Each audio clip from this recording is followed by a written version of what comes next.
लेकर के इजराइल की तरफ से पॉजिटिव साइन मिल सकते हैं सर? देखिए, इसराइल की तरफ से कभी पॉजिटिव साइन नहीं मिलेगा, क्योंकि हम्म। अगर इसराइल ऐसा कुछ भी समझौता करता है तो हाथ काट के देना होगा।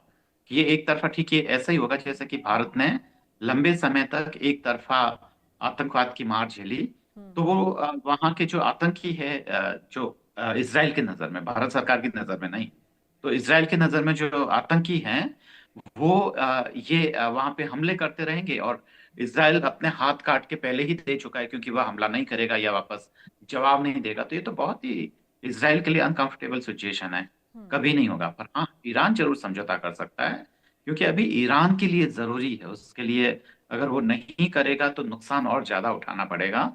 और लड़ने की ताकत न तो यूनाइटेड स्टेट में है और ना ही ईरान में है। हम्म। ईरान तो बर्बाद हो जाएगा, और यूनाइटेड स्टेट जो है उसकी इकोनॉमी का रसातल में चली जाएगी। तो हम्म। दोनों ही परेशान है। और मकसद अगर किसी देश का हल हुआ है तो वह इसराइल है। जी हम्म। चारू जी। ठीक है। डीएस सूरी जी, अब जो है तनाव की स्थिति और ज़्यादा बढ़ गई क्योंकि वार्ता विफल रही है। तनाव की स्थिति तेहरान में भी है, लेबनान पर भी लगातार हमले यहाँ पर इजराइल की तरफ से हो रहे हैं और ये भी खबरें हैं कि शायद सीज फायर का उल्लंघन हो सकता है। मैं आपसे ये चीज़ जानना चाहूँगी कि क्या अमेरिका और इजराइल ये चीज़ जानते हैं कि कहीं ना कहीं ईरान कमज़ोर हुआ है तो वो आर्थिक रूप से हुआ है, सैन्य शक्ति के रूप में हुआ है, नुकसान इंफ्रास्ट्रक्चर को भी यहाँ पर पहुँचा है। और अगर वो ये जो दो प्रमुख बातें हैं, फिर वो परमाणु संवर्धन की हो और स्ट्रेट ऑफ हॉर्मुज की लेकर की हो, जब अमेरिका इजराइल को ये चीज दिख गई है कि इस पर ईरान समझौता नहीं करेगा, तो क्या उसे अब हमले करके और इस स्थिति को, युद्ध को और आगे लेकर के जाके कमजोर करने का काम यूएस करेगा? क्या सिचुएशन आपको आगे बनती हुई दिखाई दे रही है सर? सर जी देखिए, जैसे मैंने कहा था कि ये टॉक्स फेल हो गए हैं। पहला डिस्कशन जो हुई है वो फेल हो चुकी है।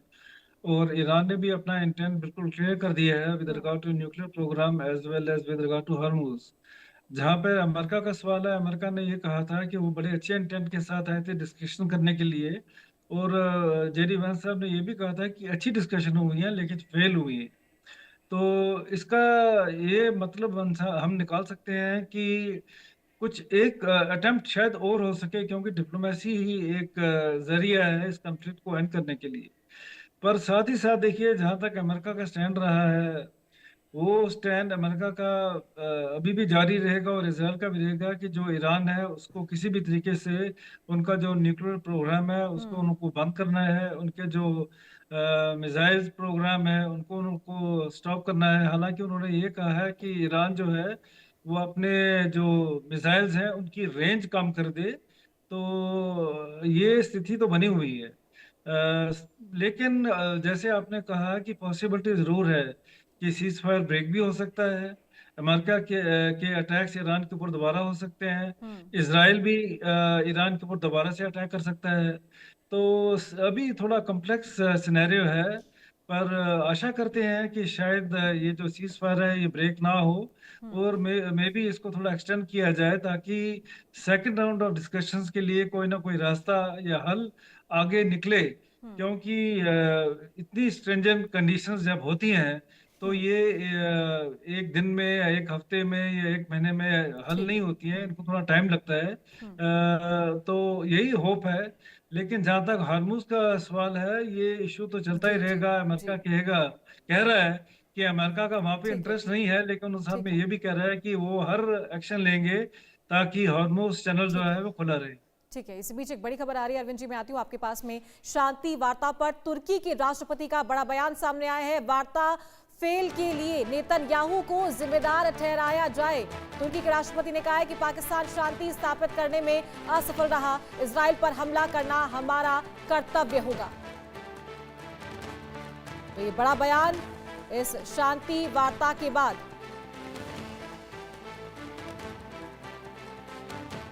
चर्चा लगातार जारी है। अरविंद जी मैं आपके पास आना चाहूंगी। इस शांति वार्ता के बाद में ईरान का ये कहना था, माफ कीजिएगा, कि अमेरिका की तरफ से जो शर्तें रखी गई थी वो काफी ज्यादा सख्त थी। साथ ही और जैसा कि अभी सोडी जी ने बताया है कि समझौता कुछ चीजों को लेकर के हो सकता है कि जो मिसाइल रेंज है उसको कम कर दिया जाए। साथ ही अगर लेबनान को लेकर कुछ समझौता हो सकता है तो वो भी बात हो सकती है। तो ये ईरान का स्टेटमेंट क्यों? क्या ईरान की तरफ से ये इंडिकेशन था कि अगर 50-50 भी अगर बात होती या फिर समझौता किसी हद तक हो सकता है, ईरान के यूएस की जो शर्तें थी वो थोड़ी सी और ईरान के फेवर में होती तो शायद ये और सफल रहती वार्ता।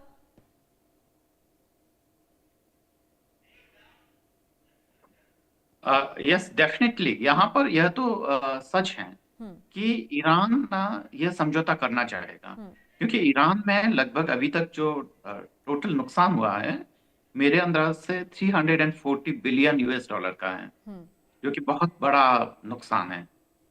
ईरान की इकोनॉमी में वह ताकत नहीं है कि उस नुकसान को मतलब बर्दाश्त कर सके, और अगर अमेरिकन बम्बार्डमेंट और जारी रहते हैं तो 2000 से भी मरने वालों की संख्या बढ़ सकती है।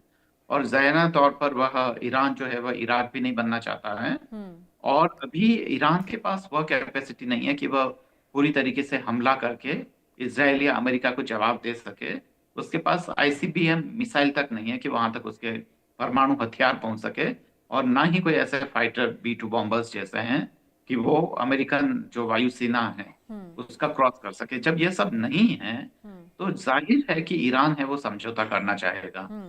पर अगर वह हाथ काट के या अपने मौत के फरमान पे अगर वो उससे सिग्नेचर करवाना चाहते हैं तो वो बिल्कुल नहीं करेगा, और वो अपना जो रेजिस्टेंस है वो जारी रखेगा। तो यही कारण है कि ईरान हर हाल में समझौता करना चाहता है, यूनाइटेड स्टेट भी वहां से भाग जाना चाहता है, पर दोनों ही ये चाहते ठीक है। हैं कि दरअसल वहां जब लौटें तो वो कुछ लेकर जाए। और यही कारण है कि यहाँ पे अच्छा एक इसमें आरोप भी लगाया है दरअसल, जो कि मेन स्ट्रीम मीडिया में नहीं आता है कई बार। हम्म। हम्म। हम्म। ईरान पाकिस्तान के रोल से बहुत ज्यादा खुश नहीं है, हम्म। पर उसके पास और कोई चारा भी नहीं है, हम्म। तो यह चीज भी हमें ठीक देखनी पड़ेगी। ठीक है चारों सोडी जी, चीज। समय की कमी, एक छोटा जी। सवाल मेरा आपसे कि नेतन्याहू को इस वार्ता असफल के लिए जिम्मेदार ठहराया जा रहा है। तुर्की के राष्ट्रपति का ये बयान सामने आए हैं, किस तरीके से आप देखते हैं इस बात को? सोडी जी। अच्छा, ये सवाल मेरे लिए है। जी जी जी सर। देखिए, नेतन्याहू साहब जो है उन्होंने अपनी स्टेटमेंट हमेशा बड़ी कंसिस्टेंट रखी है। उन्होंने ये कहा है कि so long as Hezbollah is concern, जब तक ये थ्रेट इजराइल को रहेगी वो लेबनान के ऊपर अटैक करते रहेंगे। हम्म। और बेसिकली वो हिजबुल्लाह को डिसआर्म करना चाहते हैं। अब ये कहना है कि इजराइल की वजह से ये वार्ता फेल हुई है, मैं इसको नहीं हम्म। मानता हूँ। क्योंकि जो स्टेटमेंट अमेरिका से आई है, उन्होंने बात की है ईरान के न्यूक्लियर प्रोग्राम के ऊपर, हम्म। हॉर्मुज के ऊपर। हम्म। उन्होंने कहीं भी ये इंडिकेट नहीं किया है कि इजराइल की वजह से ये वार्ता फेल हुई है। तो ये ठीक है। बाकी जो कंट्रीज हैं वो तो कहेंगी कि हम्म। ये इजराइल की वजह से हुआ, लेकिन मेरा हम्म। ये मानना सही नहीं है।